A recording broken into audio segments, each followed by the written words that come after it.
Hey coin collectors, and welcome to DC Coin World International Coin Channel. Today it's the 1949 Roosevelt dimes from the United States of America. We have three of them here, the Philadelphia, the San Francisco, and the Denver. You can't tell the 1940 dimes mint from the front, but let's look at the front before we turn them over. President Roosevelt facing to the left, says Liberty in front of him, and you see if we magnify it way up, it says In God We Trust down here.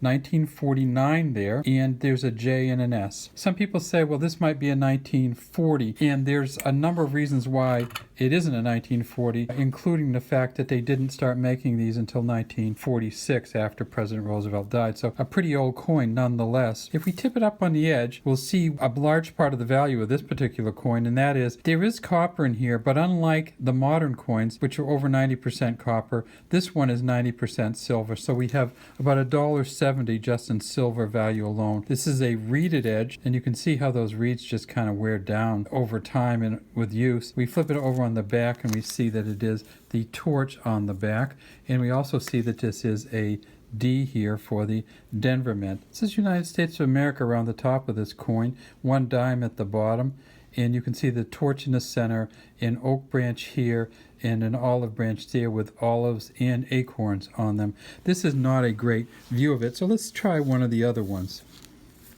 This again, another 1949.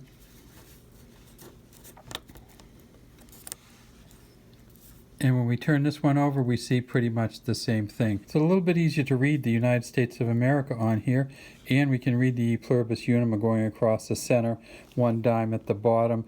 But one of the things we always look at here is whether you have the full bands version. NGC Grading Service calls it the full torch version.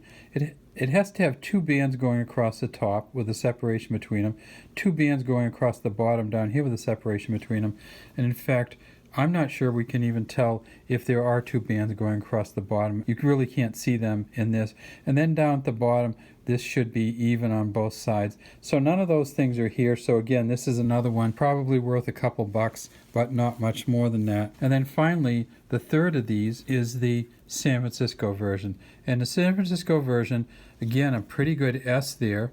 And you can see how it kind of touches the top, kind of touches the middle. Pretty good writing on here, but again, absolutely no indication of the bands really at the top or the bottom. And we're not going to get a full bands version out of this. Well, how much are these worth? Well, at San Francisco Mint, they made $13.5 million. They found one so far at a Mint State 68 full bands. It was sold on eBay, in fact, in December of 2022 for $6,000 at an MS 68 full bands. For the Philadelphia Mint, doesn't have any mint mark on it down here.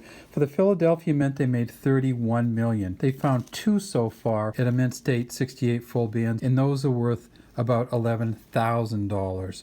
So lots of money in these if you get the high grade ones. And then finally at the Denver Mint with the D down here, they made $26 million. They found 19 of these so far at Mint State 68 full bands, 1,750 each. What happened is Denver made the best ones that year, and that means the Denver ones at the highest grade are worth the least.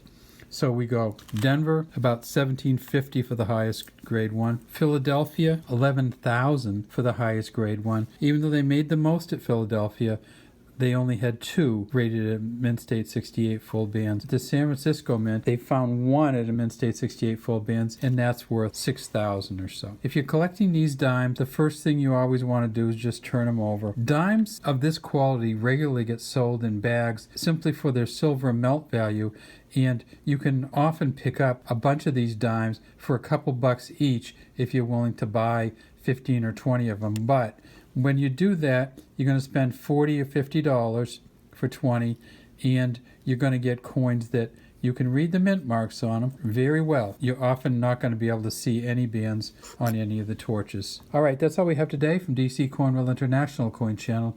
We'd love to have you subscribe to our channel and leave any comments you have in the comment section.